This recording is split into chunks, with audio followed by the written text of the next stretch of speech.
भूतिया घर की दास्तान। एक समय की बात है। एक छोटे से गांव में एक लड़का रहता था जिसका नाम सुमित था।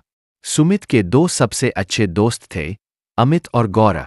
वे तीनों हमेशा एक साथ खेलते, हंसते और गांव की हर गली में घूमते थे।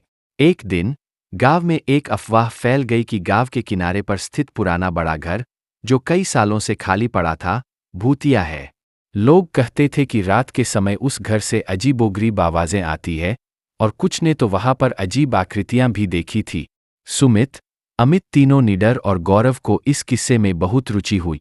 वे तीनों निडर थे और उन्होंने तय किया कि वे उस घर का राज जानने जाएंगे। एक रात जब पूरा गांव सो रहा था, वे तीनों चुपके से घर से निकले और उस भूतिया घर की ओर चल पड़े। जब वे घर के पास पहुंचे तो उन्होंने देखा कि घर वाकई में बहुत ही डरावना लग रहा था। खिड़कियां टूटी हुई थीं और दरवाजे पर जंग लगी हुई थी। बावजूद इसके, तीनों दोस्तों ने हिम्मत करके घर के अंदर जाने का फैसला किए। जैसे ही वे अंदर दाखिल हुए, घर के अंदर का वातावरण बहुत ही ठंडा था। सुमित ने टॉर्च जलाकर चारों ओर देखा तो उसे दीवारों पर पुराने चित्र और फर्नीचर दिखाई दिए। अचानक अमित ने एक कमरे की ओर इशारा करते हुए कहा, सुमित, गौरव, देखो, वहां कुछ चमक रहा है। वे तीनों उस कमरे की ओर बढ़े और देखा कि वहां एक पुराना आईना था। अचानक उस आईने में एक आकृति दिखाई दी। एक बूढ़ी औरत का चेहरा, जो बहुत ही भयानक था, उन्हें घूर रहा था। तीनों के दिल की धड़कनें तेज हो गई। सुमित ने हिम्मत जुटाकर पूछा, आप कौन हैं? अचानक कमरे में तेज हवा चलने लगी और दरवाजे खुद ब खुद बंद हो गए। उस औरत ने कहा, मैं इस घर की मालिक थी। मुझे किसी ने धोखे से मार डाला और मेरी आत्मा को यहाँ कैद कर दिया गया।